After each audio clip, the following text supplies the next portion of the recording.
Hey folks, Randy Lemmon of the Garden Line on News Radio 740 KTRH. And for years, you know, we've loved getting to talk to you guys in person at home and outdoor living type shows. And despite coronavirus, we're going to do it virtually this year.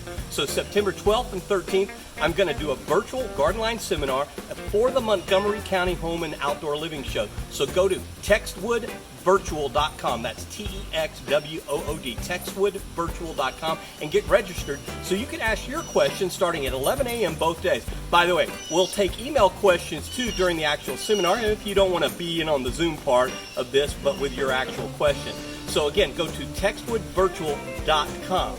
All right, we're going to talk about things like early fall lawn care because September 22nd is the fall equinox. So September 22nd through December 1st, we can plant just about anything here in Southeast Texas. So get your questions ready. Go get registered right now at textwoodvirtual.com, and I'll see you virtually September 12th and 13th at 11 a.m.